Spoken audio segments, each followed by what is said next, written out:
Live magsama.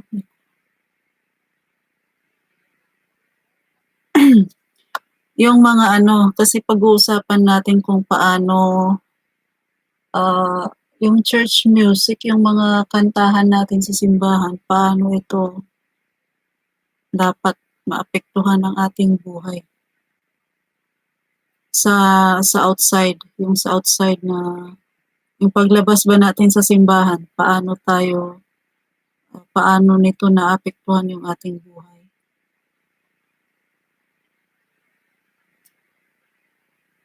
Ano ba naman ito?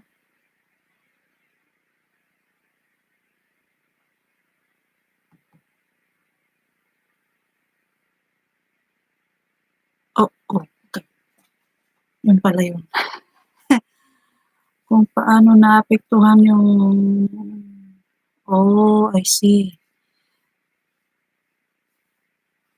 O kasi 'pag yung 'di ba parang nag-start ako sa ano, na-baptize at actually ako sa Baptist. Hello sa mga 6 million, paki-comment naman kung nandiyan akong, um, comment po kung, sino nandiyan. Ah, lumaki ako sa Pentecostal, yung kay ano, kay Noam Among Dagyay, kung kilala niyo yung, um, KKMI LSF.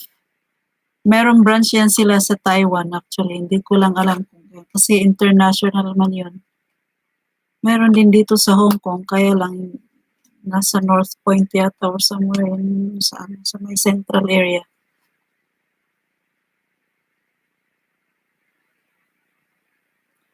Oo. Kaya nga, nung pag, nung college life ko, doon ako nakiki-attend. Kaya yung nag-ano sa akin, parang spiritual mother ko nung nasa eskwelahan pa ako. Taga KKMI yun. Tapos doon din ako nahasa na mag-ano, yung mga sa pagli-lead, gano'n. Kaya nung pumunta ako dito, grabeng kaya nga ayaw ko yung mga hymns, yung mga yung mga hymnals. Ayaw ko talagang kumanta ng mga gano'n kasi nasanay ako sa yung mga contemporary songs ba na yung mga kay Hillsong, yung mga modern na kanta ng mga singers ngayon. Ngayon, grabing adjustment ko. Hindi ko talaga makuha yung ano, yung style ng Baptist. Kasi although Baptist naman ako sa Pinas, dyan sa Pinas. Southern naman, parang medyo ano sila yung may halo yung praise and worship nila na ano, um, hindi hindi sila gaya ng mga fundamentalist na talagang naka-stick talaga sa Baptist na ano. Hello, Cherries. How art thou? Oo. Parang magka-present sila ng GIL, um, KKMI. Parang ganon din. Halos ganon yung mga style nila. Kasi yung pattern nila sa pag-line up ng kanta ay ayon doon sa ano, naka-pattern sila sa tabernacle pattern, yung sa uh, tabernacle sa Old Testament. Kay yung tabernacle meron 3 parts yun na yung sanctuary, yung sa outer court, bale. And then doon sa holy place and then sa Holy of Holies. Ganon yung pattern nila. So yung outer court, bali yun yung nagre-represent daw ng body ng tao. Body which means yung kumbaga sa kanta, yung mga praise songs, yung mga yung tawag nito, yung mga masasaya, yung mapapatalon ka, yung mga ganon, mapapasigaw ka. Kasi gustong i-ano daw i-condition yung body para mag-enter ah, sa soul area doon sa holy place. Yung holy place nagre-represent daw yun ng yung sa soul natin, body, soul, and spirit, di ba yung human yung ating katawan. So, yung body nagre-represent ng sanctuary, yung soul is the holy place, and the holy of holies is the spirit. Doon yan sila nag-speak in tongues. Kasi yung spirit nga nakikipag-communicate sa Panginoon. So, ganun yung pattern ng kanilang line up ng kanilang kanta. So, may mga starts sa mga fast songs na talagang tatalon-talon sila, ganun.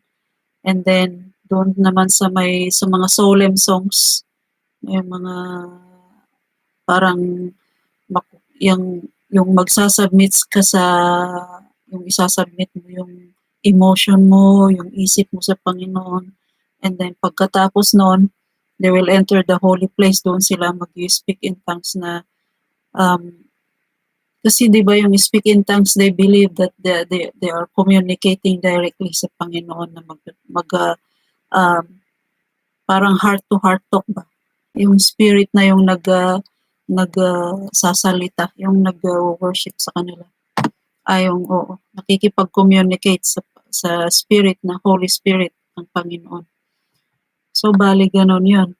Sa Baptist, hindi nila ito, although ganon din ang pattern ng Baptist, pero iba yung paggamit nila.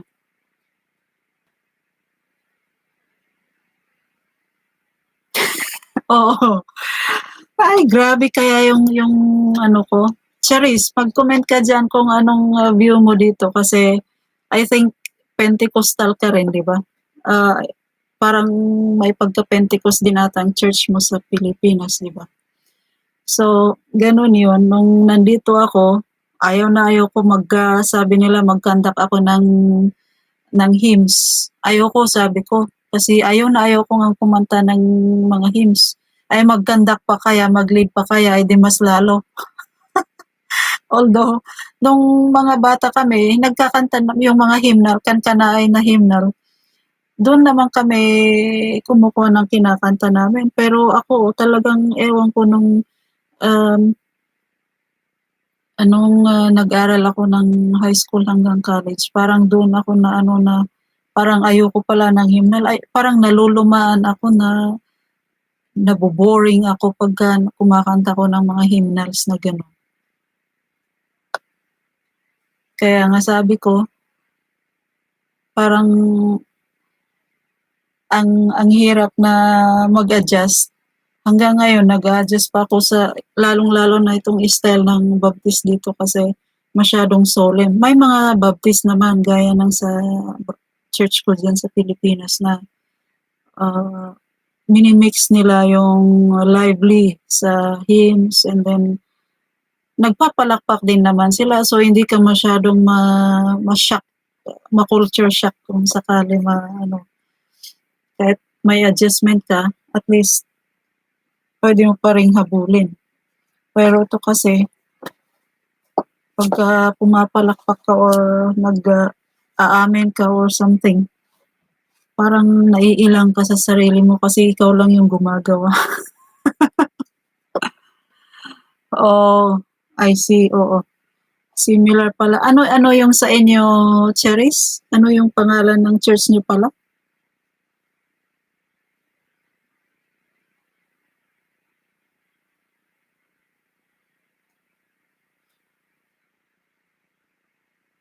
Kasi yun ang style ng Pentecostal. Iba naman yung sa Baptist.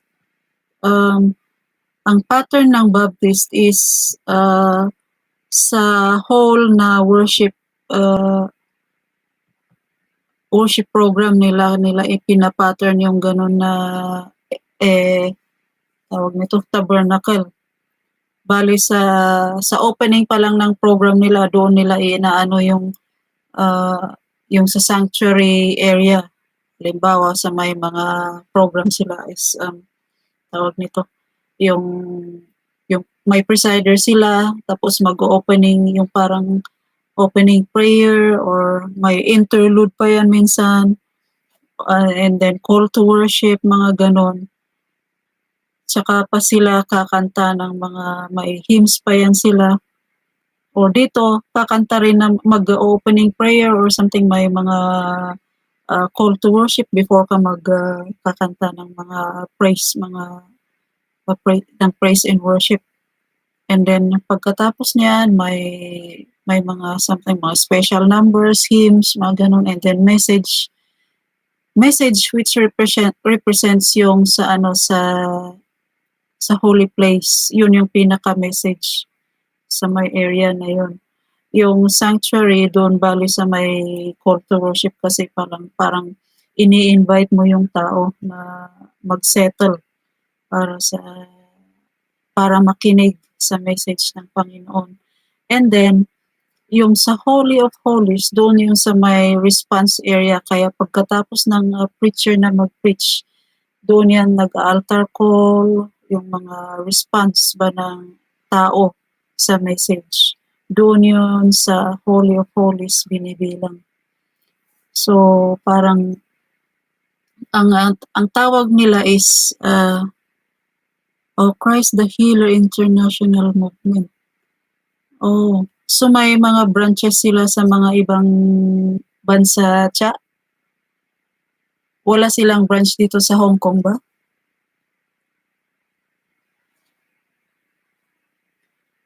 So bali ganun yun. Ang tawag ng so far dito, ang tawag nila is subjective, objective, and response. Parang SOR. Yung subject is tayo daw yung subject. Tayo yung subject ng Panginoon. Kaya piniprepare natin yung gusto niyang i-prepare na yung sarili natin para mag-worship sa object of worship. Yung object of worship is ang Panginoon. Kaya doon sa message yung ginagawa na tinatawag na objective area. And then sa response is doon sa may, kaya pag may after ng message, halimbawa may tawag nito, may hymn, nakakantahin yan na pangtawag sa parang pang call to worship. Habang kumakanta yan ng response song, nililid yan ng song leader sa harap. And then nagpo-forward yung mga tao na magpa-pray, mag-commit, ganun, mag-accept ng salvation, ganun. So, ganun yung pattern ng mga Baptist. Sa Pentecostal, meron din yung ganun. Meron din yung silang ganun. Siguro ikaw na yung mag-start dito sa Hong Kong, Charis? Baka ikaw na yun. So, ganun yung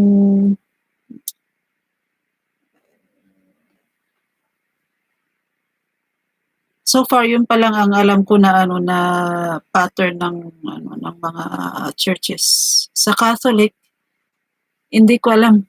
Napasok ako naman sa Catholic pero hindi ko, parang mga ilang beses lang, 2 beses lang siguro, 3.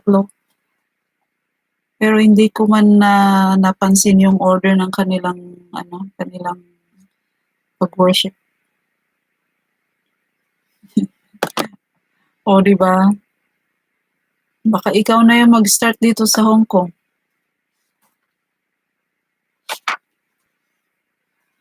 Kasi nandito ka na. Okay, anyway. Paano nga ba dapat maapektuhan ang ating buhay ng mga songs na ito sa pagkanta natin? Yung laging kino-quote ng mga Pentecostals, yung kay David, yung pagsayaw niya sa altar, ng Panginoon. Sa may Samuel chapter 6.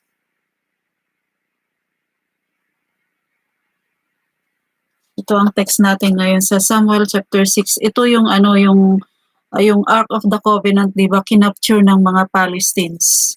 Tapos nung nabalik sa mga Israelites, nagdiwang yung mga Israelites.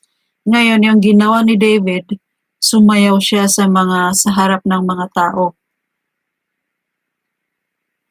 And then yun, nakita ng mga tao, at yun din yung dahilan kung bakit dinispise siya ng kanyang asawa na si Michal. Okay, gusto ko lang basahin dito para maano natin. David again brought together out of Israel chosen men 30,000 in all.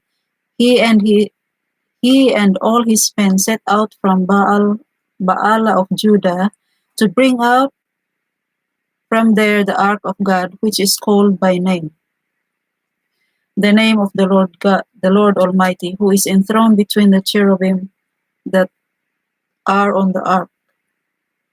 They set the ark of God on a new cart and brought it from the house of Abinadab, which was on the hill. Uzzah and Ahio, sons of Abinadab, were guiding the new cart with the ark of God on it, and Ahio was walking in front of it. David and the whole house of Israel were celebrating with all their might before the Lord, with songs, with harps, lyres, tambourines, sistrums, and cymbals. When they came to the threshing floor of Nacon, Uzzah reached out and took hold of the ark of God between the oxen. Because the oxen stumbled, the Lord's anger burned against Uzzah because of his irreverent act. Therefore God struck him down, and he died there beside the ark of God. Then David was angry because the Lord's wrath was broken against Uzzah, and to this day the place is called Perez Uzzah. David was afraid of the Lord that day, and he said, "How can the ark of God ever come to me?" He was not willing to take the ark of the Lord to be with him in the city of David. Instead, he took it aside to the house of Obed-Edom the Gittite. The ark of the Lord remained in the house of Obed-Edom the Gittite for 3 months, and the Lord blessed him and his entire household. Now King David was told, "The Lord has blessed the household of Obed-Edom and everything he has because of the ark of God." So David went down and brought up the ark of God from the house of Obed-Edom to the city of David with rejoicing. When those who were carrying the ark of the Lord had taken 6 steps, he sacrificed a bull and fattened calf. David, wearing a linen ephod, danced before the Lord with all his might, while he and the entire house of Israel brought up the ark with the Lord with shouts and the sound of trumpets. As the ark of the Lord was entering the city of David, Michal, daughter of Saul, watched from a window, and when she saw the king leaping and dancing before the Lord, she despised him in her heart.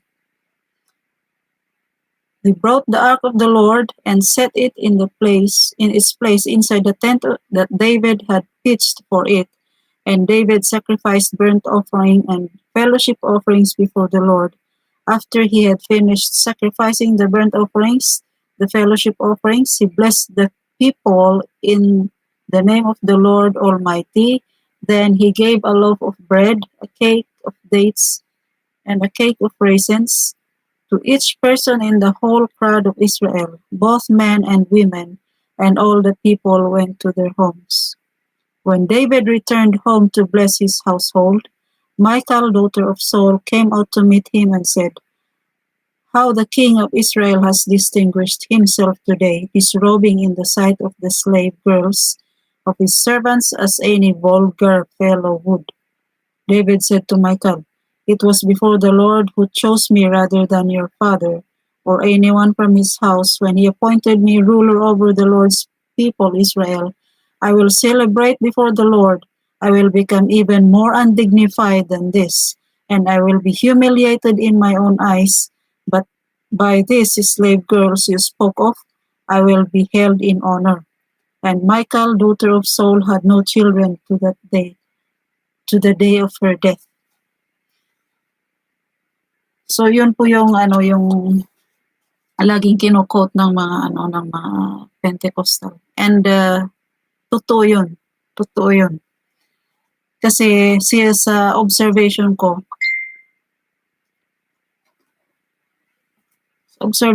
lang ha. Pero totoo yun. Yung lalong-lalo na tayong mga Pilipino sa culture natin, mahilig tayo sa music. At madali nating masabayan yung mga tugtog ba. Hindi mahirap sa atin na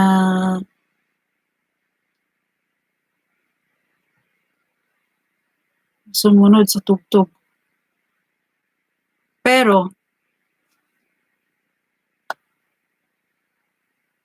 okay, tingnan natin yung ginawa ni David. Dito na lang muna tayo sa context na ito. I am more inclined sa sa ganitong pag-worship sa Panginoon. Let us study this. First thing is, David was celebrating yung presence ng Panginoon kasi papasok na yung presensya ng Panginoon sa kanyang kaharian, sa kanyang bahay. Sino ba namang hindi matutuwa doon? Yun yung pinaka-aasam-asam niya na gawin sa buhay niya. So, syempre, sino ba namang hindi magse-celebrate with all his might? Talagang nag-celebrate siya. Nga lang, yung mga tao na nakapaligid sa kanya, iba yung kanilang yung conduct nila.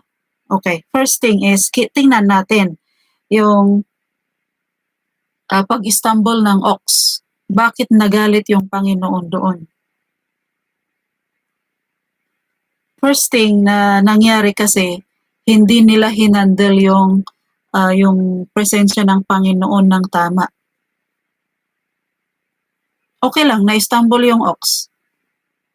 Pero yung paraan ng kanilang pagkarga sa Ark of the Covenant, hindi tama. Kasi kabilin-bilinan ng Panginoon na yung mga Levites dapat ang hahawak ng, yung di ba may pole yun, meron yung Ark of the Covenant is parang rectangular box, and then sa meron siyang pole na ganun.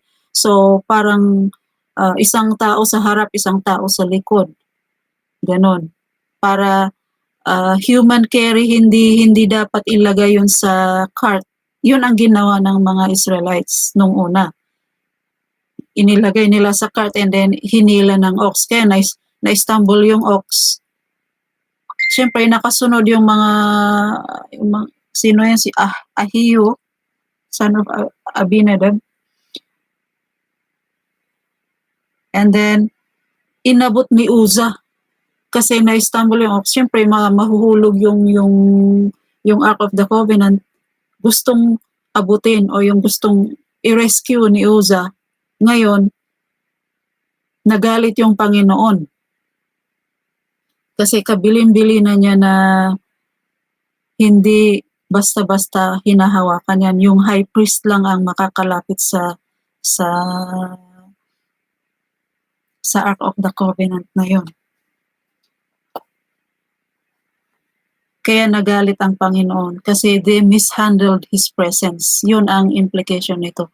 Hindi nila sinunod yung paraan na gusto ng Panginoon na pag-handle sa kanyang presensya. And then, ngayon natakot si David, syempre, kasi nagalit yung Panginoon sa kanila. Kilalang kilala ni David yung Panginoon, kaya siya tinawag na the man after God's own heart, si David, kasi siya yung pinakamalapit sa puso ng Panginoon. Yung pagiging worshipful niya Okay, so yun, natakot si David, and then ini-set aside muna na huwag munang papasukin sa kanyang bahay yung Ark of the Covenant. Ngayon tingnan natin yung sa kung may Bible kayo diyan, pakibuksan niyo na lang sa inyong mga Bibles.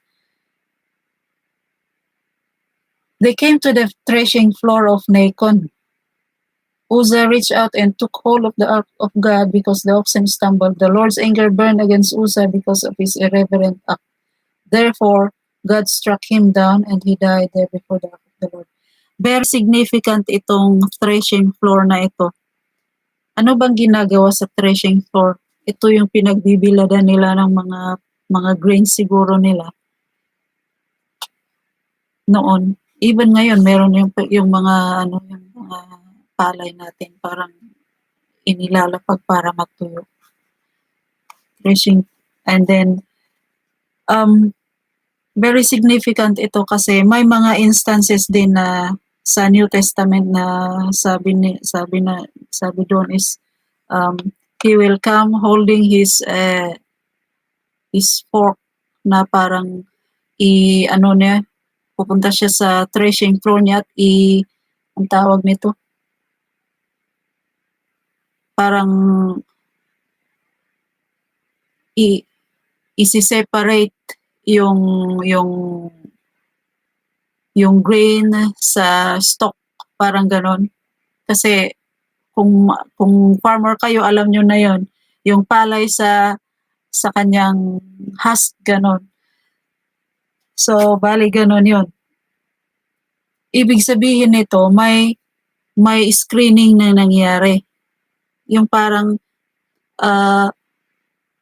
from the Palestinian territory, papasok yung presence ng Panginoon sa kanila, di ba? Is it parang nangyari yung screening doon sa may threshing floor, which is very symbolic, very symbolic itong threshing floor na ito kung pupunta tayo sa New Testament. Kasi dito yun na nakikita or na tawag nito, nai-screen yung tamang pag-handle sa presensya ng Panginoon.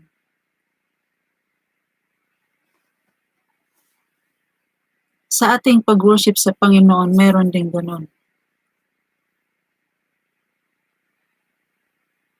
Yung pagpasok natin sa simbahan, o pagpasok natin sa church, how do we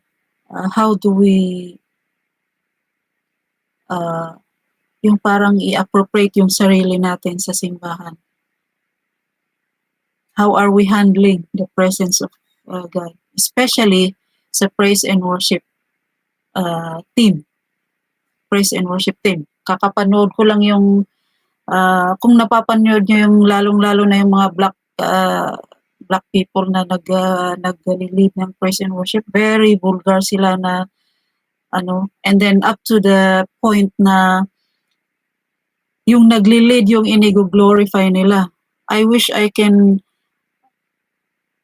hindi ko alam kung paano mag-share ng screen para mag-share ako ng screen ng mga ganun na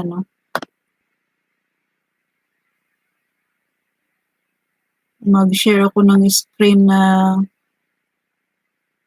ng ganun na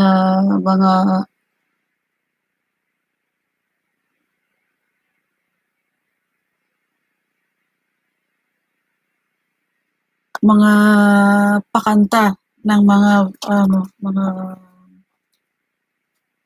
concert people, mga mahilig mga sanay mag-lead. Even yung sa Hillsong, makikita nyo din mismo sa Hillsong minsan na maraming mga ganun. They went to the extent na nag-glorify na yung nagli-lead kaysa sa Panginoon. And that represents how we handle the presence of the Lord. Is it God being glorified or the leader, the song leader, the song leaders? Yeah! Gumagano sila. Parang nagiging bida-bida sila doon. Of course, it is important na kunin natin yung atensyon ng mga tao. Pero up to the extent naman na exaggerate natin na paging parang tayo na yung napapansin doon. Hindi naman tama yun. Ay, StreamYard. I see. Oo. Okay. Oh, kasi nakita ko lang kanina eh. Ano, kanino nga yun? Sabi ko, nako. Tingnan ko nga sa history ko kanina. Yun, ito, to.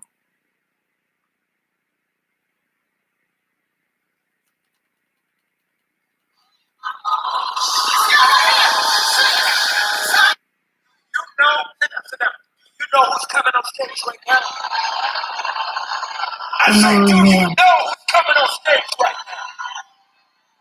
Who's coming on stage right now, sabi niya. Listen. We were able to bring you the best in gospel music. We got the best in gospel music. The best in gospel music She daw. is one of the most incredible worship leaders. The most incredible worship leader. Her voice, her ministry, her anointing. And I don't know about you, but I'm getting ready for overflow. Get up on your feet right now. And welcome to the stage.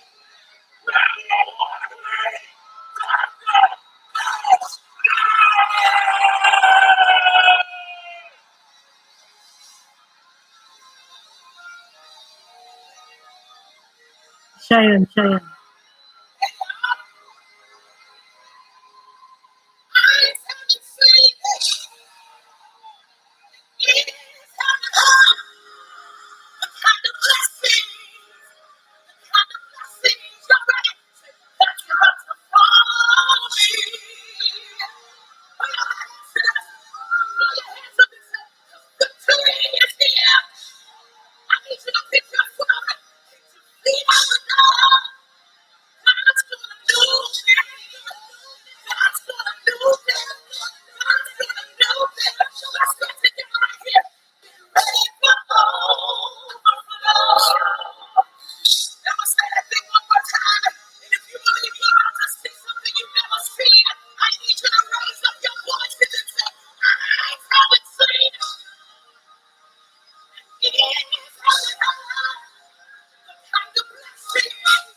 Yan. Si ano yun, si Tasha Cobbs Leonard.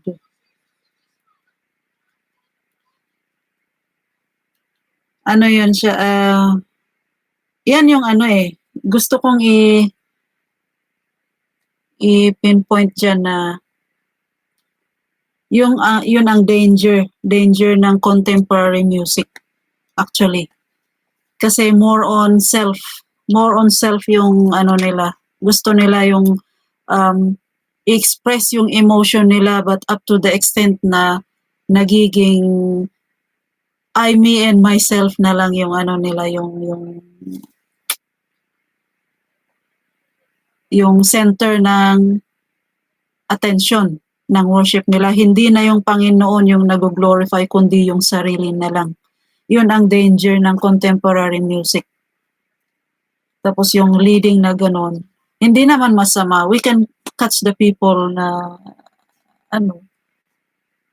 Pero delikado yung ganon na yung sarili na natin ang nakikita. O yung screen pa nila, yung worship, yung leader yung nandoon, hindi na yung Panginoon. So napakadelikado po yun. Mishandling the presence of God. So if we are to enter the presence of God, di ba, hindi natin inaano yung sarili natin. Let us continue to look at David. So yun nga, ini-set aside niya yung plano niya na kunin yung Ark of the Covenant, and then after 3 months, nakita niya na nabe-bless yung household ni Obed-Edom. And then, syempre, nag-isip siya, bakit ano bang nangyari? What have I done wrong? Parang nag-reflect siya na ano bang dapat kong gawin para kunin ko yun. Takot siyang kunin kasi baka mamaya siya yung patay ng Panginoon. Okay? So, syempre, sa takot niya, hindi ipinagpaliban na lang muna niya yung kanyang plano. And then he was told that the household of Obed-Edom was blessed and everything that he has because of the Ark of God. So he went down and brought up the Ark of God from the house of Obed-Edom to the city of David with rejoicing. When those who were carrying the Ark of the Covenant had taken 6 steps, okay, so natuto na sila ngayon. Hindi na nila inilagay sa oxen or sa cart yung Ark of God. Men na yung nagkikerry or nagbitbit ng Ark of God. So, dahan-dahan yung pag-ano nila. Dahan-dahan yung 6 steps or 6. With taken 6 steps, he sacrificed a bull and a fattened calf. And after 6 steps, another hanggang doon sa nakarat. Parang they were walking on the ice ba na baka kung anong mangyari. Masyado siyang nag-ingat that time na natuto na siya. Hindi na siya basta-basta tawag nito. Parang dahan-dahan. Every 6 steps, nagsasacrifice siya ng bull tsaka fattened calf. And he was wearing a linen ephod. Ito yung damit ng mga pare, di ba? Yung mga high priest. He was wearing a linen ephod, and he danced before the Lord with all his might, while he and the entire house of Israel brought up the ark of the Lord with shouts and sound of trumpets. So, mapansin ko lang yung ginamit nilang mga instruments nung una. David and the whole house of Israel were celebrating with all their might before the Lord with songs and with harps and lyre and tambourines and sistrums and cymbals. So, mas bongga yung una. Mas bongga yung instruments nila sa una. At saka yung Ark of the Covenant, nakapatong pa sa cart. So parang very convenient nga naman. Very convenient siya. Pero mali ang pag-handle. Mali yung method nila ng pag-handle sa presensya ng Panginoon. Hello sa 10 million in the house. Pa-thumbs up naman po dyan. Pa-comment kung anything. Comment po dyan para malaman ko kung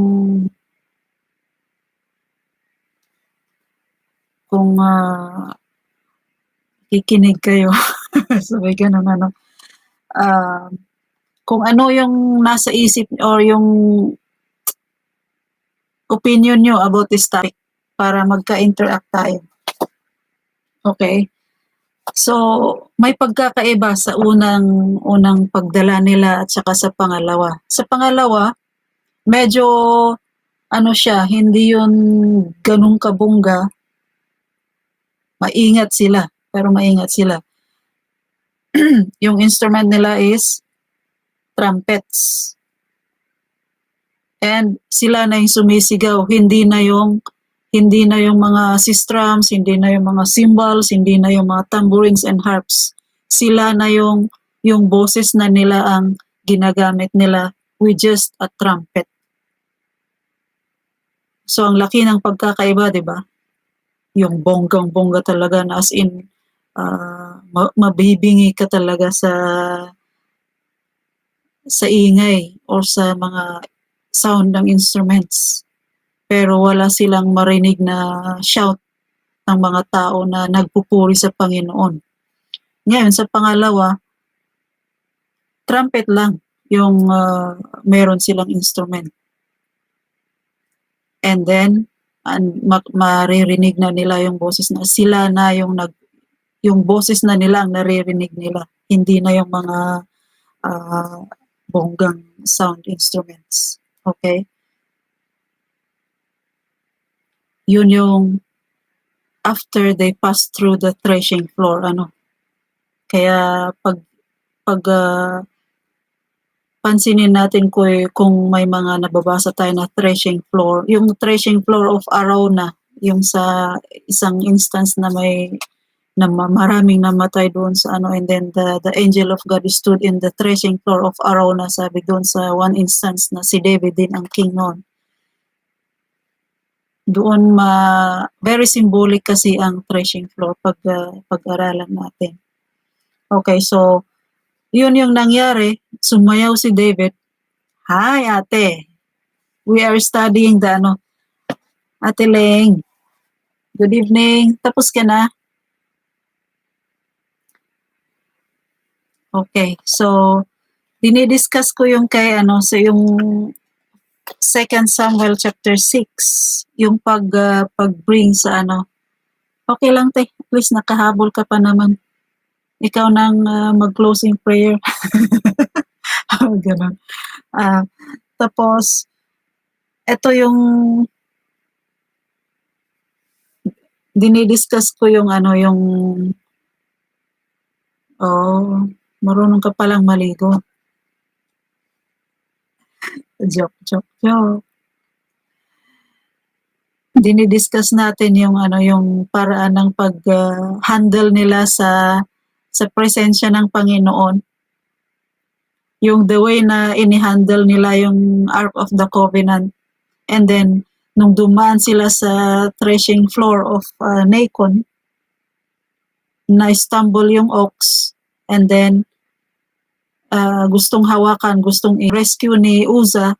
Ngayon siya na yung na-struck dead ng Panginoon. And then after that, di ba natakot si David?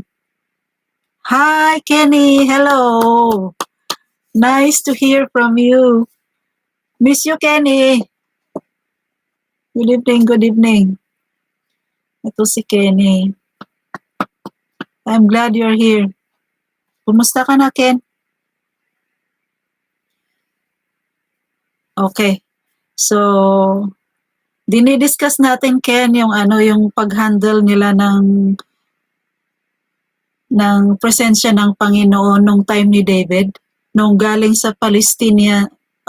Kasi di ba kinapture ng mga Palestinians yung Ark of God. And then ngayon, nung king na si David, kinuha niya, ibinalik ng mga Philistines sa kanya. Ay, praise God. Praise God naman at okay kayo. Tapos ka na, Ken, sa work? Bigyan kita ng jacket.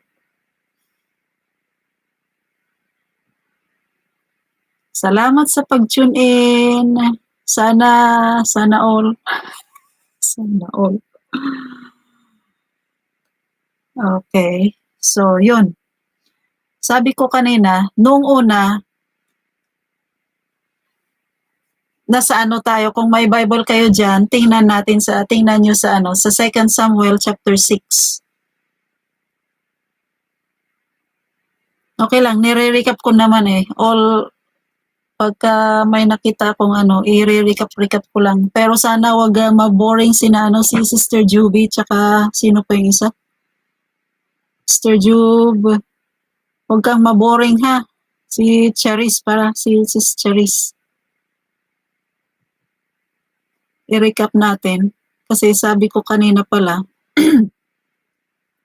thank you. Na-mishandle nila yung presensya ng Panginoon, yung Ark of God nung una. Okay ka lang dyan, Charis, Sis Job? Okay lang kayo dyan. So, sabi sa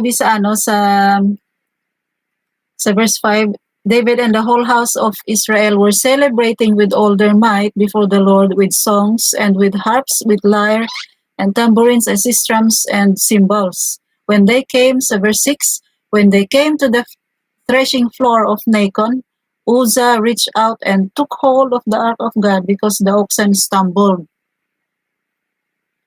The Lord's anger burned against Uzzah because of his irreverent act. O hindi kung ano-ano yung ginawa, hindi lang sa hindi yung kung anong rason, kundi yung action, yung act daw ni Uzzah ang dahilan ng kanyang pagkamatay. Very irreverent act daw yun. Thank you Sis Job. Kaya yun ang dahilan kung bakit siya in-instruct ng Panginoon. Kasi kabilin-bilinan ng Panginoon nung sa mga Levites, di ba, nung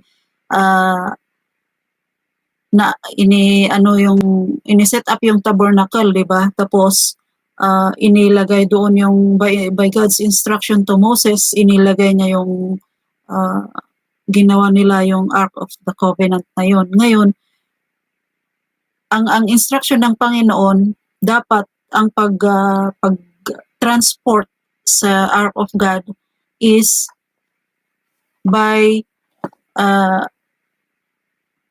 pole. Yung di ba yung Ark of God kasi may pole yun na both ends, dapat may hahawak yun na dalawang tao, may nila sa shoulder nila, parang anong tawag kasi doon, yung sa harap may isa and then sa likod, so bali dalawang tao yung mag-transport doon. Hindi dapat inilalagay yun sa cart or kung ano-anong means of transportation.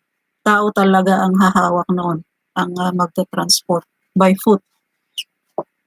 So yun yung ginawa ng mga Israelites, inilagay nila sa cart and then hinila ng oxen. Kaya nung dumating sila sa threshing floor of Nacon, nadapa yung, for some reason, na-stumble yung ox. Tapos mahuhulog yung Ark of God. Kaya gustong hawakan ni Uzzah, pero sabi ng Bible is his act was irreverent. Kaya siya instructed ng Panginoon. Ngayon sabi ko kanina, very symbolic itong threshing floor kung papag-aralan natin. Kasi ito yung parang screening point ng worship natin sa ating pag-worship sa Panginoon. This is very symbolic. We are being screened how we handle the presence of God in this point. Kaya pinakita ko kanina yung video ng isang concert siguro yon, pero it is not appropriate way of handling the presence of God or attracting people to come to the presence of God. Kasi yung sarili mo na yung ini-represent mo, hindi na yung Panginoon. Okay. So, threshing floor, pero din yung kanina sabi ko yung threshing floor of Arauna, nung nag-plead si David na huwag nang i-stop yung plague sa mga Israelites. Ako na lang patayin mo kasi ako yung nagkasala, sabi ni David. Kasi yung angel of God was standing in the threshing floor of Arauna. And then he was drawing his sword na talagang mamamatay lahat yung mga Israelites. Kaya nag-plead si David. So, the threshing floor is very symbolic. It symbolizes yung screening point ng ating pag-handle sa Panginoon or yung ating worship sa Panginoon. Okay, so after na nangyari ngayon, natakot si David. Kaya yung Ark of God inilagay sa house of Obed-Edom.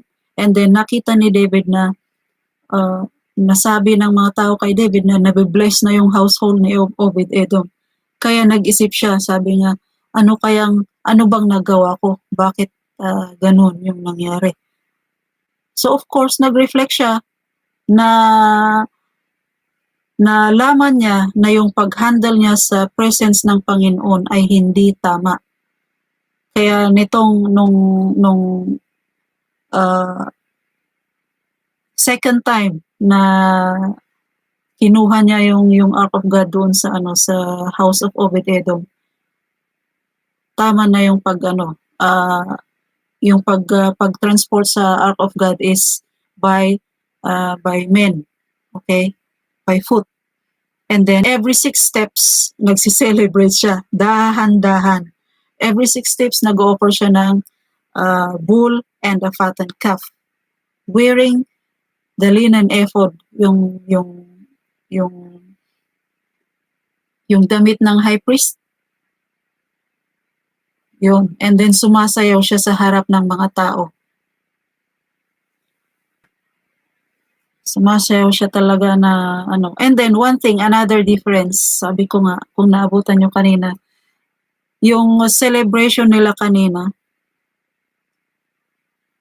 sa unang pag-handle nila, malakas yung music nila, very bongga, yung as in may mga cymbals, tambourines, lyres, harps, sistrums.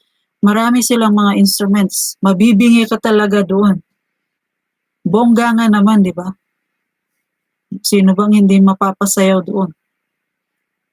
Pero nitong pangalawa, sa verse 15, sabi niya, while he and the entire household of Israel brought up the ark of the Lord with shouts and the sound of trumpet. So with shouts lang, yung shouts nila sa Panginoon lang, yung celebration nila at yung saya nila, yun ang naririnig. Hindi na yung mga musical instruments. And then, of course, the sound of trumpets. Kasi ito yung very original na pinagawa ng Panginoon na instrument before sa mga Levites. Yung may horn talaga. Yung signal ng mga Israelites pagka mag-transfer sila from one camp to another camp, magbo-blow yan ng trumpet na parang mag-sign na aalis na sila sa place na yon. Trumpet lang talaga ang gamit nila. So yun lang ang gamit nila this time. Okay.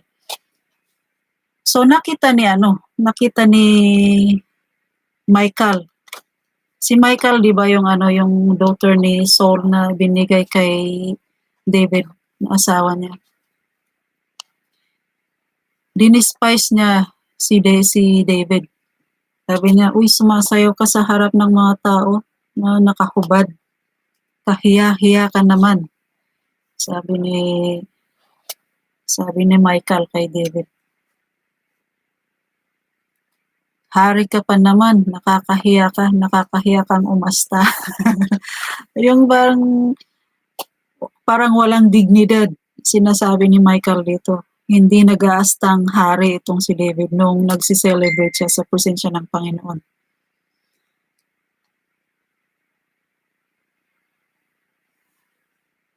Okay. So before that, sabi, yun,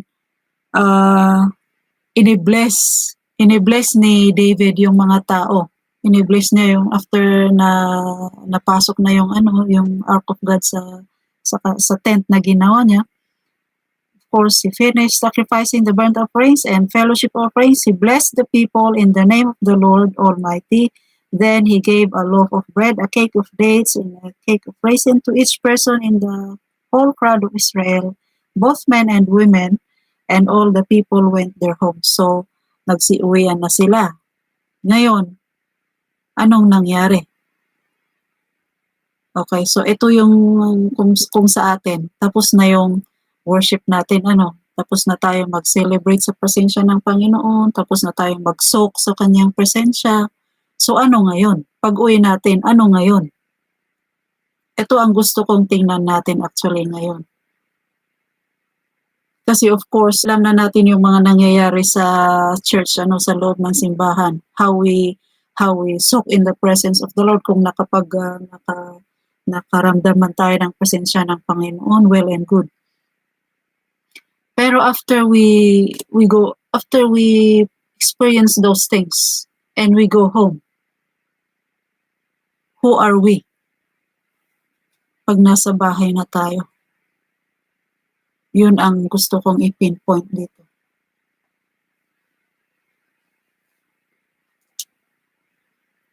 Okay ba yun? Ito yung parang yung response natin baga sa This is the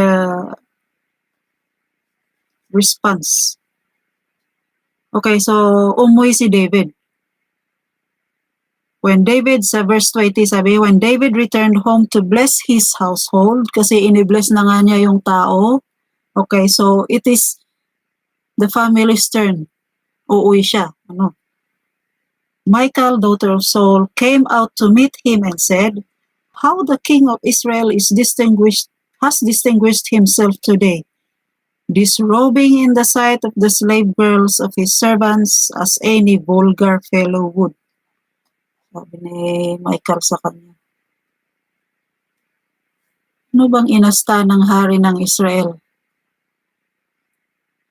Naghubad sa harap ng mga katulong,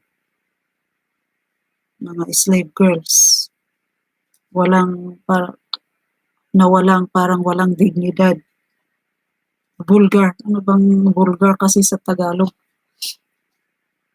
Okay, so sabi ni David kay Michal, it was before the Lord who chose me rather than your father or anyone from this house when he appointed me ruler over the Lord's people, Israel. I will celebrate before the Lord. I will become even more undignified than this. And I will be humiliated in my own eyes, but by these slave girls you spoke of, I will be held in honor.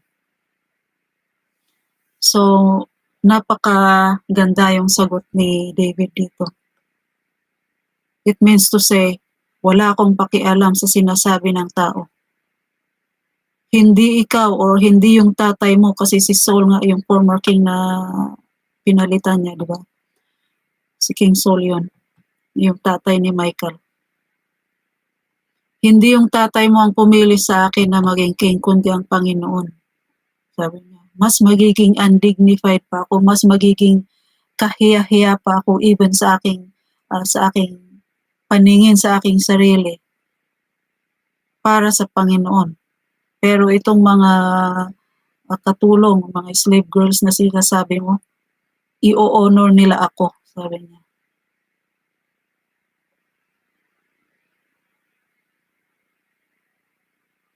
So yun. Tapos na.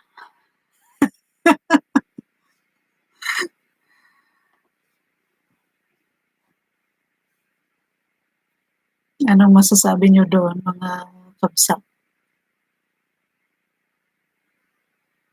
Any reaction?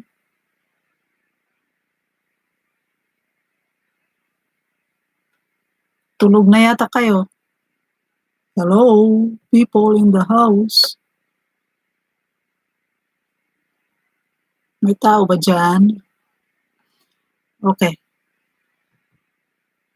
Yun ang yun ang, huwag kalimutang mag-thumbs up po ha.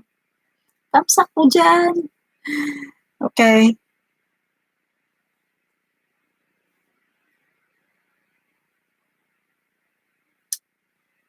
Sa praise and worship, pabalik tayo sa loob ng simbahan. Ano bang nangyayari pag nag-worship tayo? So, nag-praise and worship tayo sa Panginoon. Ito ang gusto ko sa mga Pentecostals actually kasi they don't mind yung katabi nila. Sa baptist naman, sabi niya, wag mong disturbuhin yung katabi mo. Kung mag-worship ka lang. Pero see to it na wag mong disturbuhin yung katabi mo. Kasi ini-emphasize natin yung orderly worship. Kaya nga kasi corporate worship para maging orderly tayo na mag-worship sa Panginoon. As brothers and sisters, di ba? Mag-worship ka. You can do whatever you want. Okay? Pero as long as huwag mong disturbuhin yung katabi mo. Yun ang sabi ng Baptist. Sa Pentecostal naman, ano yun, te?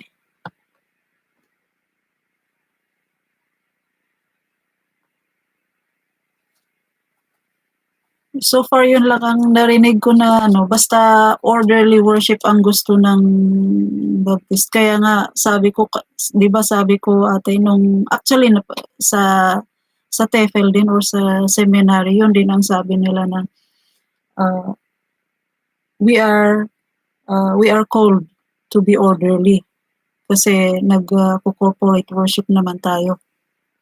Kaya nga sabi ko, kahit magkamali pa yung song leader, as long as it is orderly, kanta lang naman yan eh. Tono lang naman yan eh. Hindi naman yung message ang napalitan. So be it. Kung yun ang inilid ng song leader, ng worship leader, sundin ng congregation. Pero yung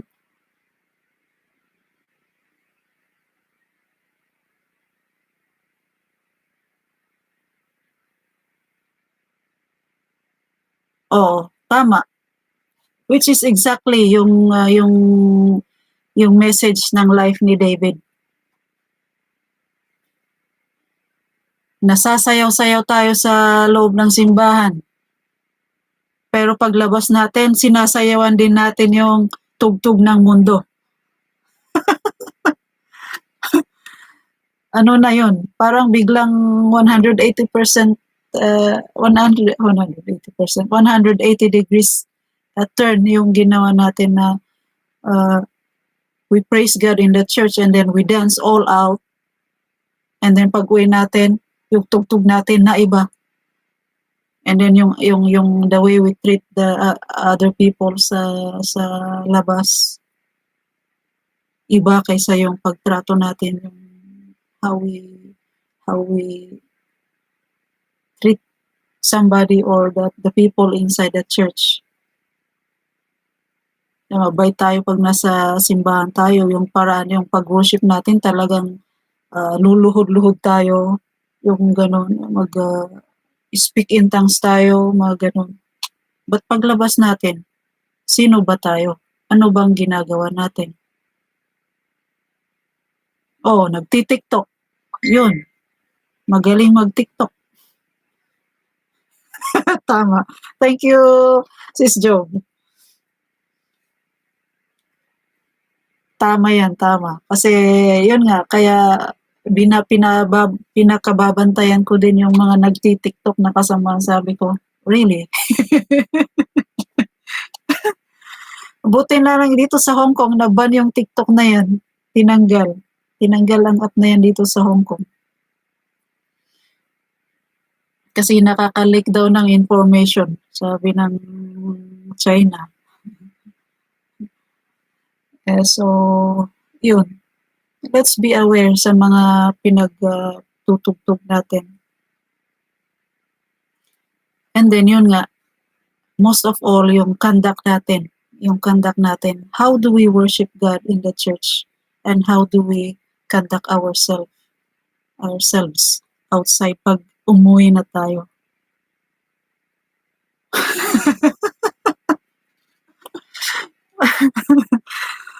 Kaya ako dinisable yung playback ng ng comment ko kasi baka mamaya may makabasa doon. Yung sinasabi ko na lang gusto ko nga ring takpan pero ano bang ano bang mapapanood ko pagka i-block ko yung video ko. Kaya oo, tama naman kaya. Pero sige, wag kong i-block itong playback mamaya. Oo, kahit sa YouTube, mga TikTok yung karamihan na na place nila. Sabi ko, ay naku, wala bang magawang ibang talent itong mga ito. Buti pa yung magiging artista ka na lang na i-video mo lahat ng mga ginagawa mo, yung mga pinagagagawa mo kaysa mag-TikTok ka ng kung ano-ano doon. Tapos pag sa simbahan naman, nako. Yun ang the effect ng music sa atin. Ngayon, sabi ko nga kanina, ang laki ng adjustment ko dito sa from Pentecostal to Baptist.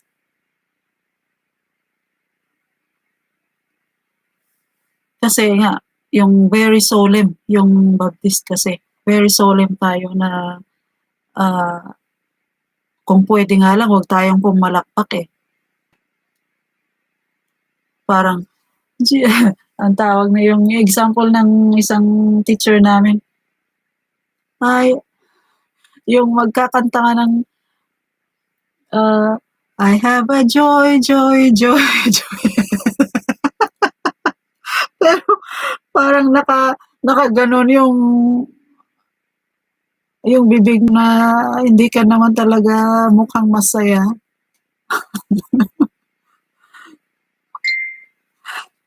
Ako nga rin sabi ko, although tinatry ko nga yung mga zumba-zumba na yung kasama namin nag-zumba kasi doon eh sa park every Sunday. Pero try ko man, hindi naman masamang sumayaw. Kaya lang yung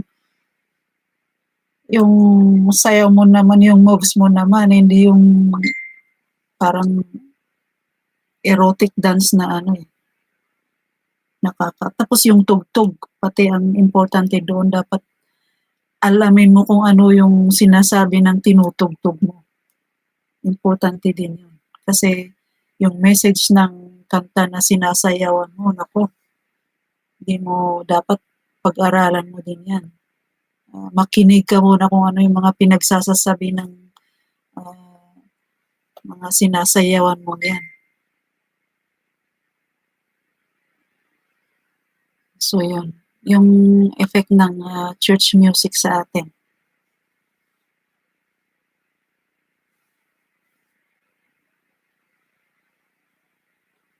Okay, so sabi nga ni David, I will be even more undignified. Ito yung sinasabi kong gusto ko sa mga Pentecostal eh. Kasi they worship with all their might talaga.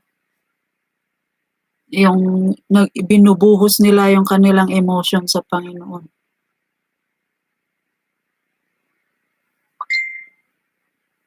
Yun ang nagustuhan ko doon. And then, as a Baptist, i-balance ko din na kailangan kong isipin yung siyempre more on emotion yun sila eh. Kaya sila umiiyak, kumahagulhol, and then sumisigaw, ganun. Hindi ko naman sinasabing mali yun kasi it is just a way of worship.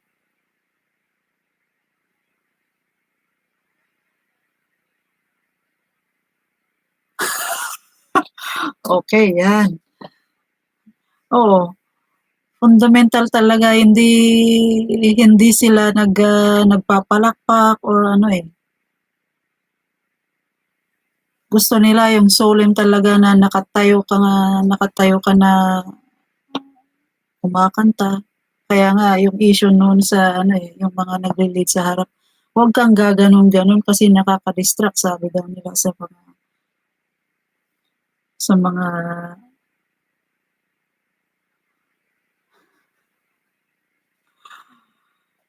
oo. Real talk naman talaga, Ken. Oo, talaga, totoo yan.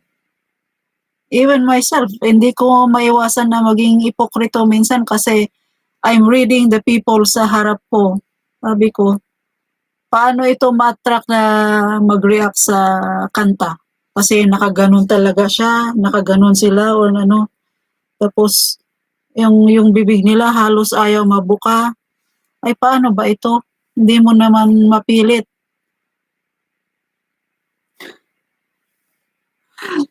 So, pero yun nga, yung din ang isa kong napag-aralan sa music o sa praise and worship leading. Hindi mo kailangang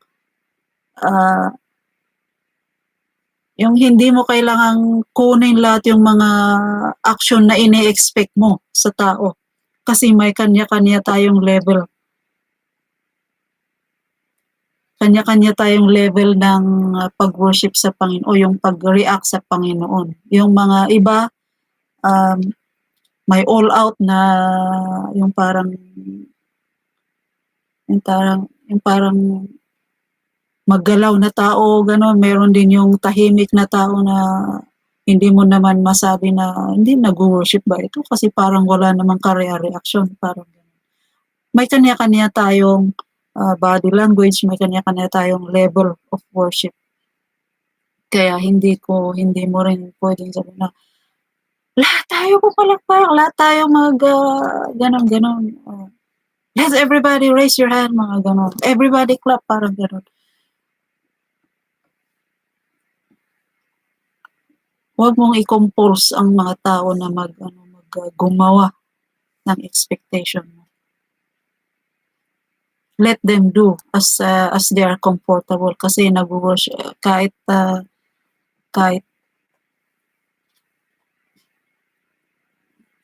kung nasa harap kang naglilid, nakikita mo naman talaga kung sino yung naka-tune in sa Panginoon. At yung medyo nag-i-struggle, yung mga walang gana, ganun.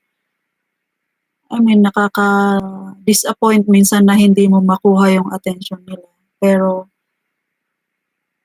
yun, we cannot please everybody, kasi especially kung kagaya ng na mix nuts tayo, may fundamental, may Pentecostal, may kagaya ni Cheris, International Miracle, ganun. Kanya-kanya tayong denomination kasi sa Pilipinas. Or even nga, kahit nga sa Baptist mismo, na pure Baptist, may kanya-kanya pa rin tayong style. So, hindi naman talaga yan fix na sabi mo na lahat ay nagre-react ng pare-pareho. Ang importante, yung pag-uwi natin, sino ba tayo? Or paano ba natin hinahandle yung presensya ng Panginoon na na-experience natin sa loob ng simbahan. Yun lang ang post na dito. Convention ka, Kenny, convention church ka nga. Ano ba yung style niyo sa pagkanta doon sa praise and worship? Yung sa inspiration ba? Sa inspiration songs niyo? Ngayon ko lang din kasi narinig ang convention eh.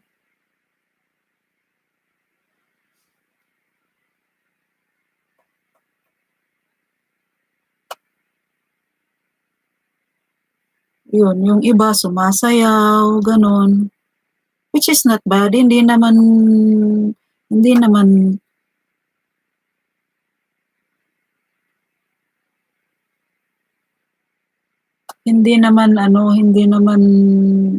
fixed yung style or yung style natin sa pag-worship, kasi yun nga, it is depending on our own conviction, ganon.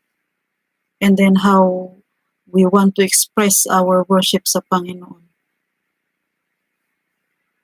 Kaya pag may katabi tayo na medyo all out na nag-worship, hayaan na natin, medyo i-distance na lang natin ang sarili natin kung gusto natin yung solemn na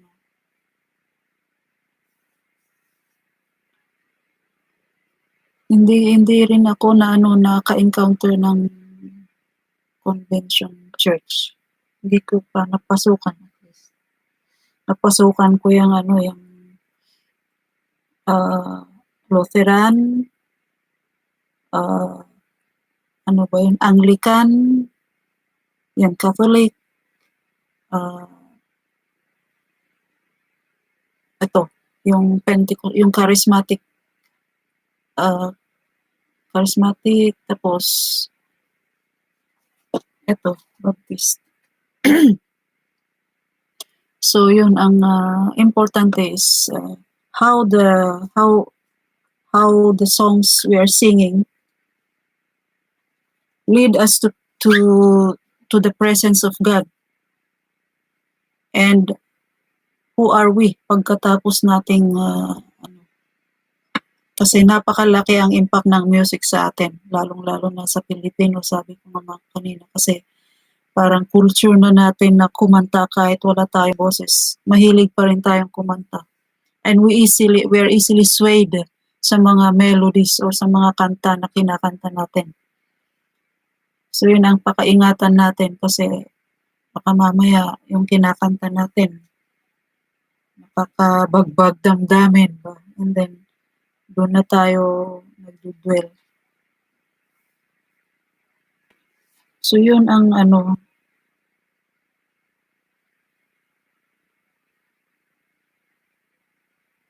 actually my teaching ang naalala ko yung sabi ng pastor dito na nag-preach dito is do you really care about your dignity if you're worshiping the Lord? Do we really care about our dignity? Nagaya ni David. Kasi yung atin minsan hindi tayo maka-raise ng 'di ba sabi nga yung we are everything that has breath, praise the Lord. And then clap your hands, nasa Psalms naman yun. Clap your hands, all ye people, mga ganon. Pero tayong mga Baptist, nahihirapan tayong gawin yun. Kasi nakakahiya or something, may mga ganon. Aminin na natin na parang naiilang tayo na gawin yun. Pero si David nga na king, ginawa na ito, naghubad pa para sa Panginoon. Nag-celebrate siya sa presensya ng Panginoon. Na walang dignidad. Sabi nga ni Michael, walang dignidad. Tinanggal niya yung robe niya. Ang sabi ni David, I will be even more undignified. So sabi ng preacher, do we really care about our dignity if we are in front of God? Yun din ang challenge sa atin na yung, wag ako. Uy, Baptist ako. Ganun ba? Na parang yung iniingat-ingatan natin yung image natin na wag tayong mapahiya sa ibang tao. Ganun. Sabi ko, totoo naman kasi pag nasa Panginoon tayo, sino nga ba tayo?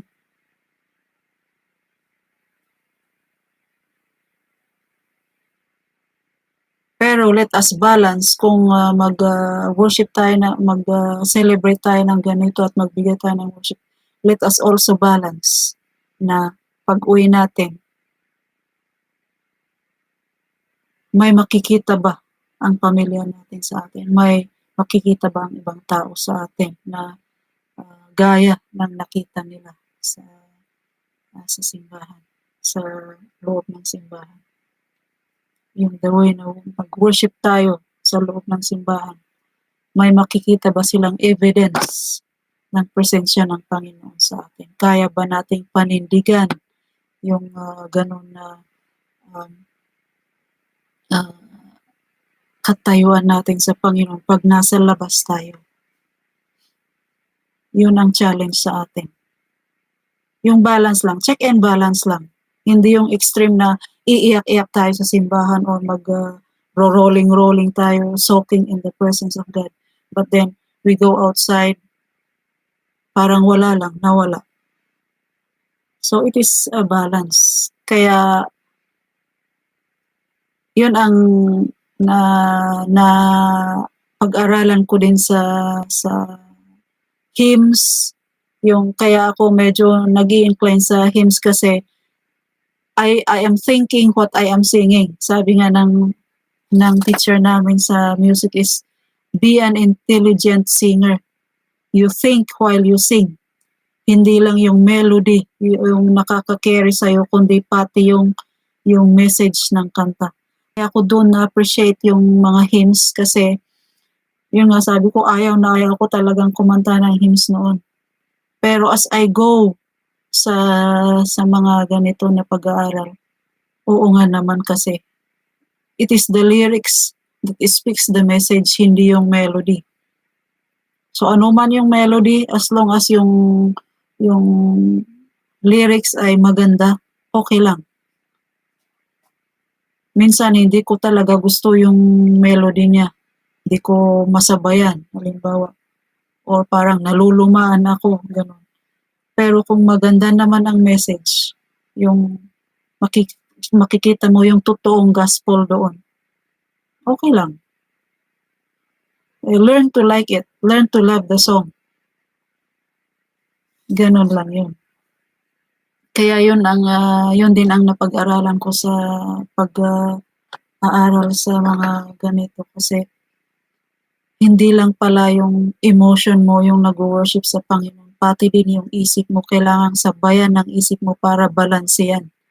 Kasi pagka magdudwell ka lang sa emotion mo, yun nga sabi ko kanina, yung ini-flash ko na yung pinakita ko kanina na video. Sabi ko, the tendency is you will be dwelling in yourself, yung ini-exalt mo na yung sarili mo. Yung tawag doon is individualistic, yung parang yung sarili na lang natin ang inili-lift up natin, hindi na yung Panginoon ang ini-glorify natin, kundi yung sarili na lang natin na, you bless me Lord, bless me, and do this for me, do this for me, do that for me. Parang ganon ba? I, me, and myself na lang. Hindi na yung tayo yung mag-worship sa Panginoon kasi out of what He has done to us, ibinabalik natin yung worship sa Kanya. Diba? Yun dapat ang concept ng pag-worship natin. I worship you, I praise you Lord for all the things you have done. Kaya nga yung pagsa-Psalms ni David, everything that God has done to him, binabalik niya sa Panginoon. I praise you for you are wonderful, you are kind, mga ganun. You are gracious. You have been my fortress, you are my stronghold of my salvation, mga ganun. Binabalik niya yun sa Panginoon, hindi niya sinabi na, you bless me Lord, do this for me, do that for me. Although may mga prayers si David na sana mamatay yung mga kaaway ko, mga ganun. Pero out of his desperation yun na nahihirapan siya. Hindi naman yun sa hindi naman yun praise. Yung mga ganun na context. Pareho sa hymns na I surrender all, may papikit-pikit pa habang kumakanta, pero may tinatago pa pala. I surrender all. Tapos nakatago yung wallet niya sa yung isang kamay na nakahawak sa wallet niya. Oh, joke lang. Oo naman. As we go along naman, nati-change tayo ng Panginoon. Hindi naman sinasabi na pag kinakanta mo yun, outright na new person ka na. It takes a process, of course. Be gracious naman sa sarili natin na may process yan. Kasi ang Panginoon nga, very gracious sa atin. Bigyan din natin ng pasensya ang ating sarili minsan, na huwag tayong maging harsh sa ating sarili na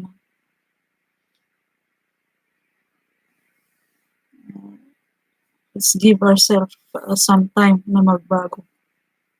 Of course, as long as huwag tayong mag-give up, yun naman ang importante doon. I-allow natin yung Panginoon na magbago sa atin. Yun lang ang masasabi ko dito. Uy, pasado alas 12 na pala. So anything you want to share dito sa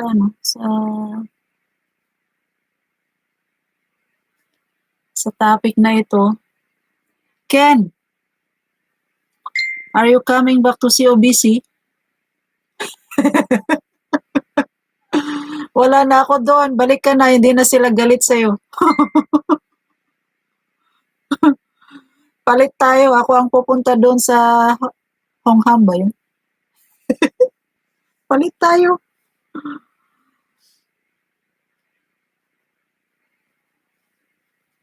Miss ka na ni Ate Ellen. Joke, joke, joke. Miss ka na ni Ate Ling.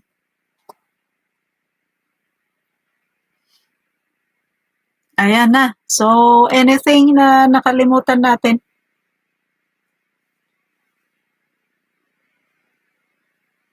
So, minsan nga pala, pagka ganito na nag-worship tayo, hindi natin maiiwasan na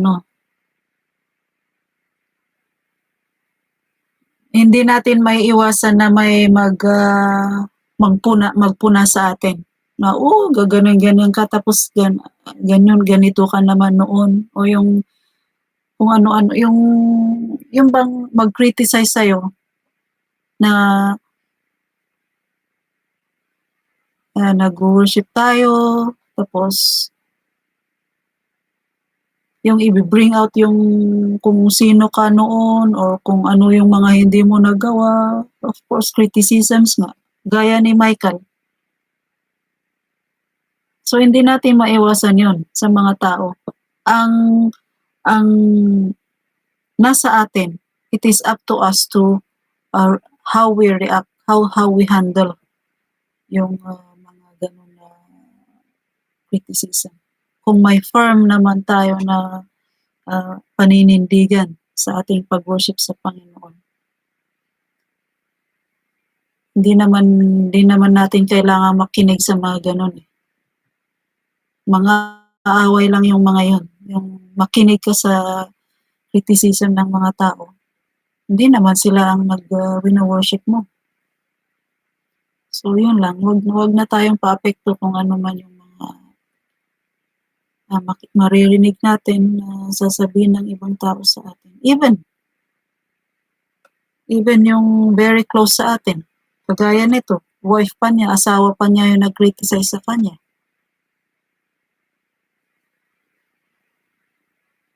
Maybe our best friend, even yung mga kasamahan natin mismo ang magsasabi na, ganyan yan. Tapos, hindi naman yan, ganito, ganyan naman yan.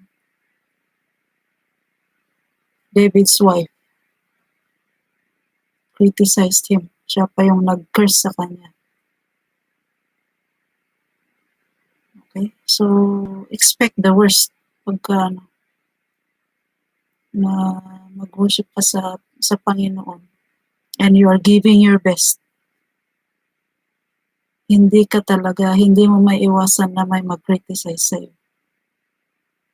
Oo, yun. Pag-pray mo na lang sila. As long as yung heart mo naman ay naka-intune sa Panginoon, hindi ka naman madi-discourage. Hindi ka naman of course, masaktan ka kasi masasaktan tayo kasi normal lang yun.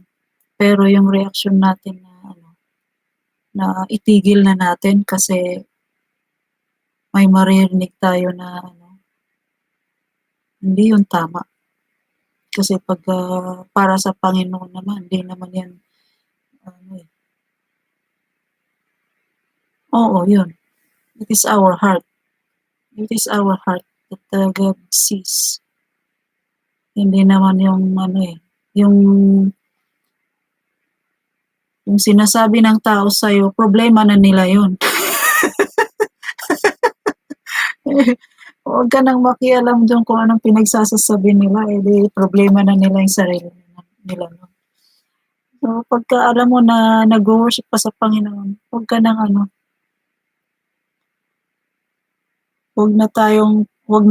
na nating pansinin yun sila. Di nga. Joke lang. Oo naman, siyempre. Unti-unti naman tayong binabago ng Panginoon. Ako nga, sabi ko, kung alam yung gaano ako noon, hindi naman ako matapang na tao. Takot din ako, pero yung pagkatao ko noon,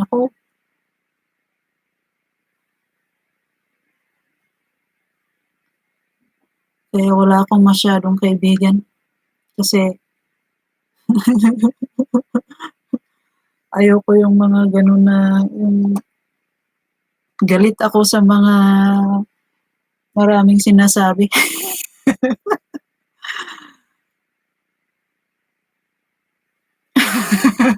Oo naman, totoo naman, kaya may prayer naman kaya si King David na mga gano'n.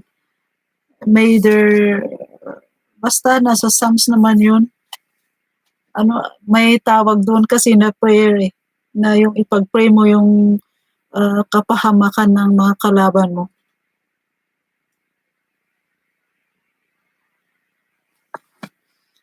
Pero, hindi naman siguro ano yun. Case-to-case basis lang yun. Siyempre kasi alam mong anak ka ng Panginoon, tapos bakit niyo ginaganito ang anak ng Panginoon? Kasi naman yung gano'n na prayer ni David, alam niya na yung mga pinagpe-pray na yun, kalaban din ng Panginoon, yung mga nation na kumokontra sa Panginoon, kaya gano'n yung prayer niya. Hindi naman yung basta-basta na yung nagmamak sa pangalan ng Panginoon, yung mga ginaganon. So, yun lang.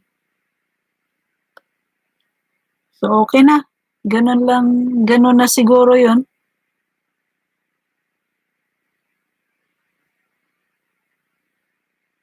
Ay, wala na kayang ilaw na Ay, ate, naka-off ka na. Oo nga, kasi pasado na, mag 12:30 na. So, mag-sign off na tayo. Anything na, kailangan nating tandaan o pag-pray. Kenny, kumusta ka na pala? Uuwi ka ba? Usually, 10:30 ang siniset ko, pero makapag-start ako ng mga 10:45. Safe na pag-start ko is 10:45.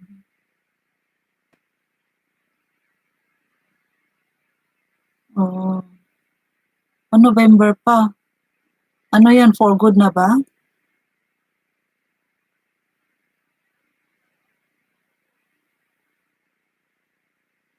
By the way, paki-like nga ito kung hindi nyo pa nalalike, para naman, maka-gain naman ako ng more likes. Oh. Ibig sabihin, pinapi-pray mo pa. Masayang mamuhay dito. Oo nga pala. May mga kung may lupa ka naman doon, magsaka ka na lang, mabubuhay ka na no. Oh, okay. So, we'll pray about it. Meantime,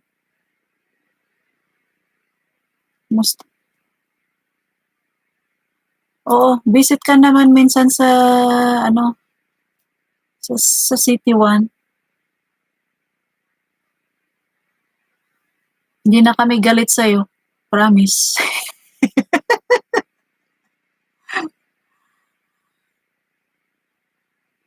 Oo.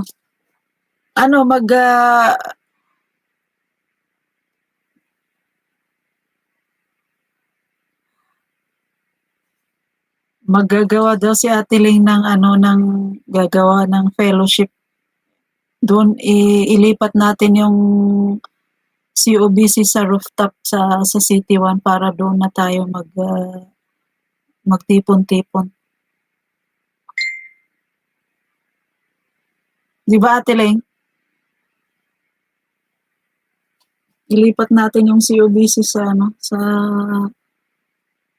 may rooftop.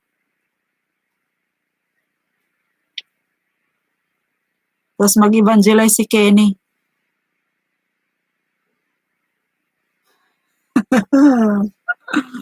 Then, nandoon kami every Sunday. Pero this Sunday, mag-i-impake si Ate muling doon sa Chunwan. Kaya, tapos itry ko din na kukuha ng Bible doon sa may Light City. Tingnan ko lang, sana hindi ako tamarin. Kasi hindi ko alam yung place doon eh. Oo. Evangelize si Kenny, tapos si Ate Ling mag-song lead, magturo si Ate April.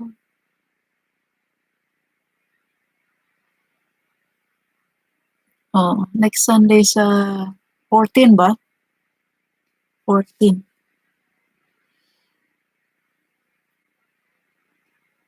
Job, nandiyan ka pa. Charis, nandiyan ka pa. Shout out to you. Baka tulog na yun sila. Napagod na rin din siguro. Okay, so shall we call it the day? See you. Ano bang topic? Mag-suggest kayo ng topic bukas kung gusto nyo kung ano yung i-suggest nyo, yun ang talakayan natin. Sabi ni Ate Lynn.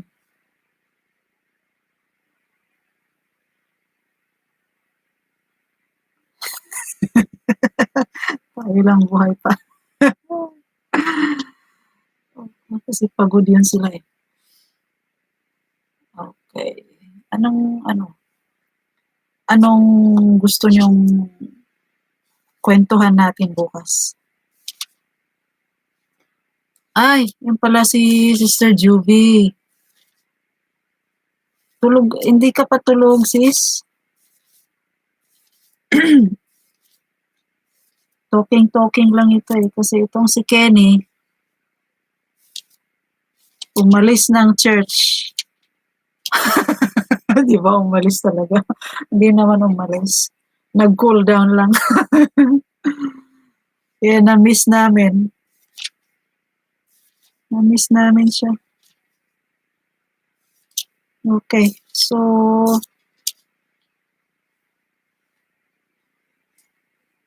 anong topic natin bukas? Joke lang yun, Kenny. Ikaw naman.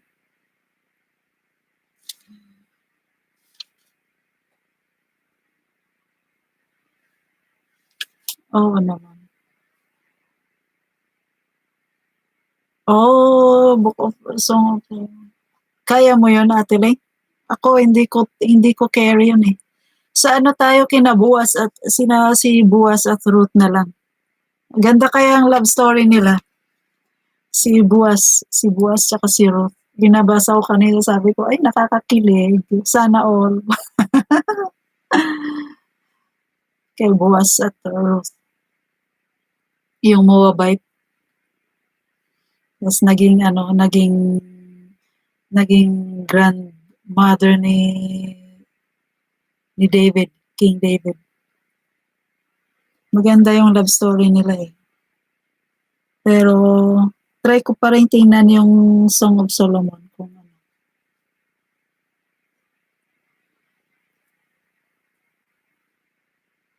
Pero actually mas relevant ang Book of Daniel ngayon na end of times. Yung mga prophecies sa Book of Daniel. Mas relevant yun ngayong mga panahon na ito eh. Tapos nakaano sa Revelations. Kay Dorcas, oo. Sino nga si Dorcas, Ate Lynn? Yung ba yung nagtatahi ng mga oo, sa Book of Daniel na lang tingnan natin yung kasi ito yung relevant nga yung mga end times eh, yung prophecies ng Book of Daniel, tsaka connect yun sa tawag nito, kakunab yan ng Revelation. Kaya maganda siyang topic. Mangingilabot talaga tayo.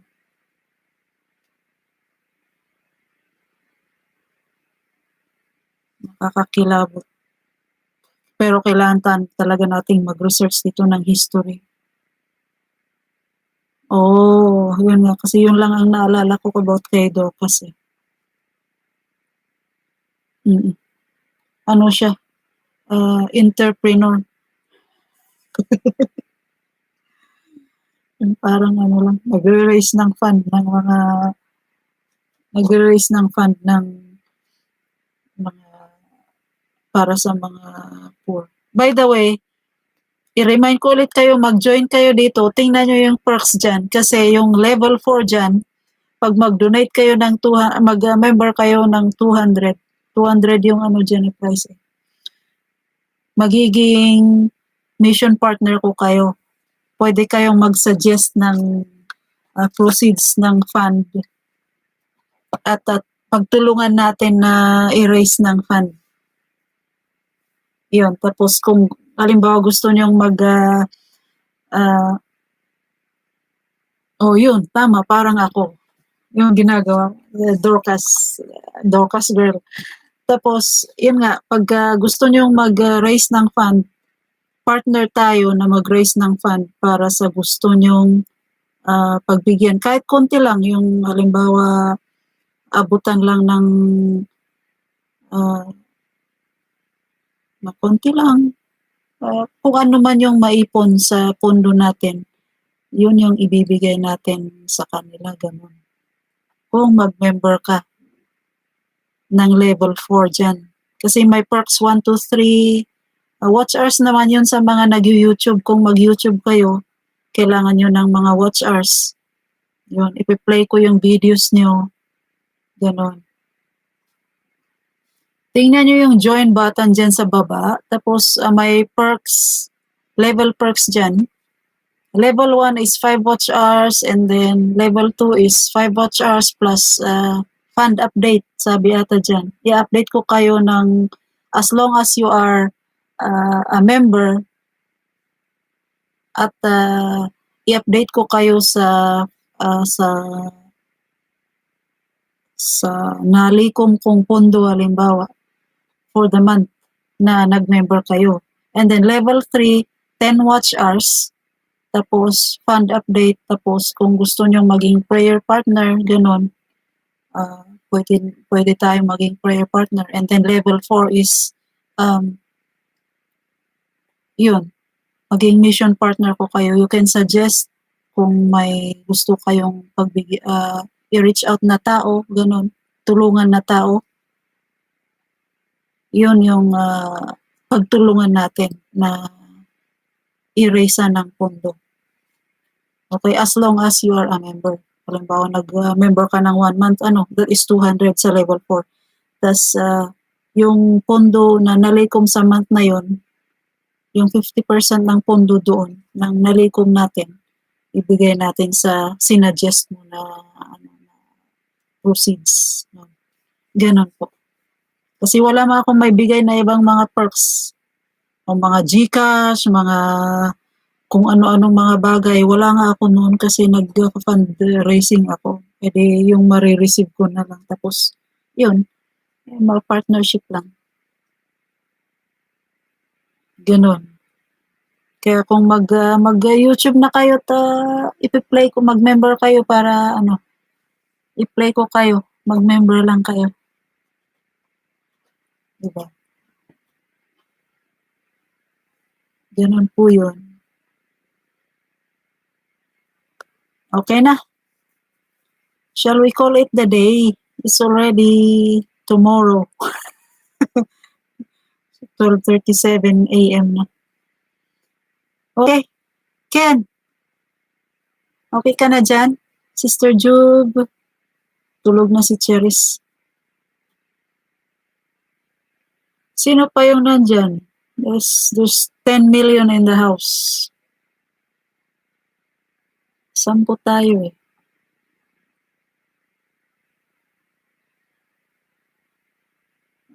Okay na. Okay, any prayer concerns dyan, Kenny? Yung maliban sa pag-uwi mo, pag-for good mo? Sister Jube, may prayer request ka ba dyan?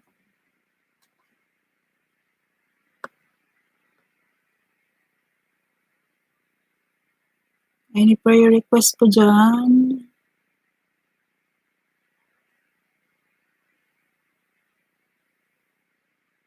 That I may dwell in your house forever, lifting up your name. Okay. Pray for safety na lang, good health, and yung continuous na desire natin na wow, Finland pa more. Okay. Naka-apply ka na, Ken?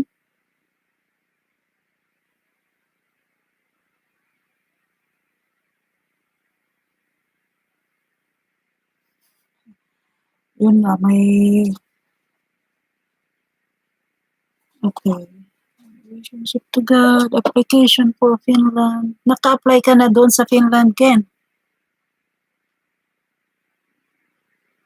What is the status of your application?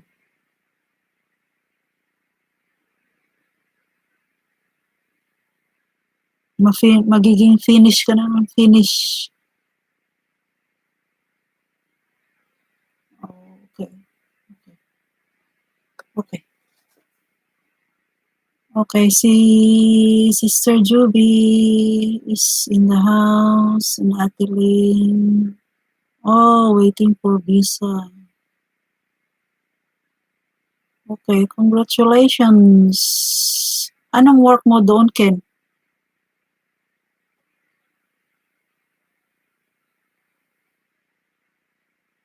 Anong work ang na-applyan mo doon? Oh, I see. Okay. Good.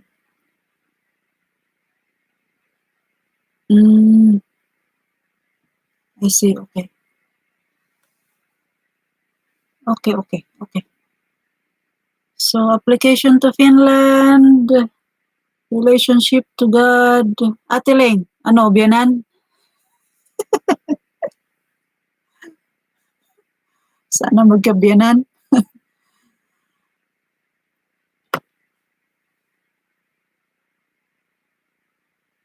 Okay, and then si Sister Juby, maybe, ano.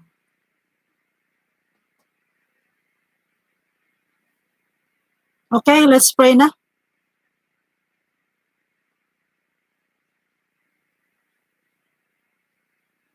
Let us pray. Anymore?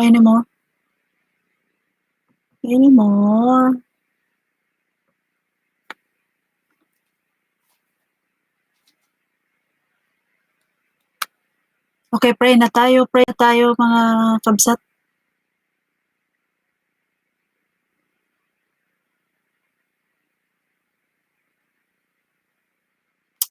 So our dear Heavenly Father, thank you so much again for this night, Lord God, na nakapag-interact po kami through online, Lord God. Thank you so much for this technology na ginagamit niyo po para kami makapag-usap-usap ng aking mga kapatid, Lord God. At salamat po sa pagkakataon, salamat po sa oras na ito na pinagtagpo-tagpo niyo po kami dito sa YouTube na ito, Father God. At nawa po ay pagpalain mo ang bawat isa sa amin, Father God, na naririto, Lord. At dalangin ko din po yung mga concerns ng mga kapatid, Father God, inilalapit ko po yung mga kapatid ko dito, lalong-lalo na itong mga nandito, Lord. Si Kenny sa kanyang application sa Finland, Father God. We pray, Lord God, that if it's your will, then so be it, Father God. And we pray, Lord God, sa kanyang paglakad sa iyo, na nawa po ay sa kanyang mga struggles sa buhay ay mas makilala niya po ang inyong at ma-feel niya yung inyong presensya at makita niya yung pag-guide niyo sa kanya, Father God, and may you continue to be with her, Lord God, and continue to speak to her and reveal yourself to her, Lord God, and anything, Lord God, that struggles na mangyayari po sa kanyang buhay or ma-experience niya, Lord, ay kayo po ang hahawak sa kanya, Father God, at mag-strengthen sa kanya, mag-encourage sa kanya, Father God. And thank you din po kay Ate Ling, Lord God, na siyang ginagamit mo po bilang taga-encourage sa amin. Thank you so much for her gift, Lord God, of encouragement. Thank you, Lord, sa kanyang buhay, Lord God, na anuman yung mga pinagdaanan niya sa buhay, mga criticisms sa kanyang leadership noon, and even sa lahat-lahat ng mga nararanasan namin na hindi namin gusto, Father God, ay kayo pa rin ang humahawak sa amin, Father God. Lalong-lalo na sa Kanya, Lord. Salamat po sa pagbibigay ng magandang kalusugan sa Kanya at pagbigay po ng magandang amo sa Kanya, Lord God, ng oras para po kami ay makapag-interact, Lord God.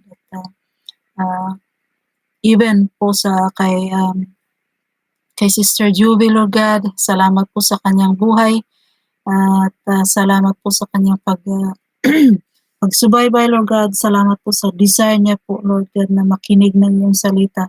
I pray, Lord God, na patuloy niyo pong bigyan siya ng kagalakan at ng desire, Lord God, na makipag-interact sa mga kapatiran, Lord, para po ma-strengthen din siya. And even in her employer's home, Lord God, ay kayo po ang mag-alaga sa kanya, mangusap sa kanya at mag-reveal ng kung ano man yung mga gusto niyong maranasan niya na goodness po ninyo, Father God, sa kanya, Father God. So even sa kanyang family sa amin sa Pilipinas, Lord, I pray that her family is well and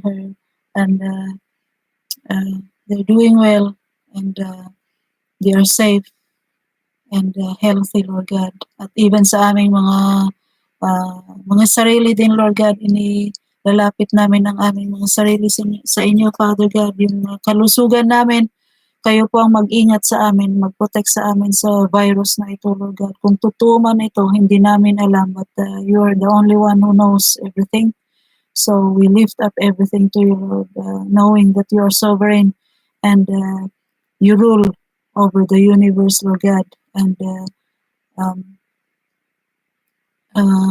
kayo yung nakakaalam kung ano mangyayari sa bukas. So, Father God, dinudulog po namin ang aming sa mga sarili sa inyo, ang aming future, Lord God.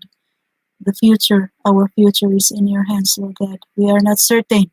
We do not know what happens, what will happen sa mga susunod na araw sa amin dito. Kung makakauwi pa kami o hindi. Pero saka sa inyo lang po kami lumalapit, Lord God, na nawa ay dinggin niyo ang aming panalangin at makauwi din kami sa aming mga pamilya safe and sound, Father God. And may you continue to protect our families back home, Lord God, and give them, sustain their needs, Lord, and protect them from any sickness, from any danger, Lord God. And also, I remember Charis, Lord God, may you continue also to speak to her, bless her, Lord God, and give the desires of her heart. And yung mga prayers niya, desires niya na mangyari, na ma-solve ang kanyang problema, Father God, sa inyo po namin inilalapit ito. Because we know that you are the God of order and you want things to be done in the right way, Lord God. So we just lift her up to you, her situation, her problem, her situation, Lord. Kayo lang po ang nakakaalam noon. So, salamat po at nandyan po kayo na nakagabay sa amin, nakasubaybay sa amin at yung desire po nyo sa amin ay mapalapit sa inyo para po ma-experience namin ang inyong kabutihan, Lord God, yung pagmamahal nyo sa amin. Salamat po, Ama, sa pagmamahal sa amin. And thank you so much for this night once again. For in Jesus' name we pray. Amen. Amen. Ayan. Diyan na si Charis. Okay, so bye-bye mga kapatid. Magwa-1 o'clock na. Thank you so much, guys. See you tomorrow. And we will look at the book of Daniel. Sa Daniel naman tayo. Okay? Bye-bye! Mwah, mwah, mwah. Good night, good night, good night. Good morning, good morning, good morning. Pwede na ba? Kung maging DJ. Bye. God bless you.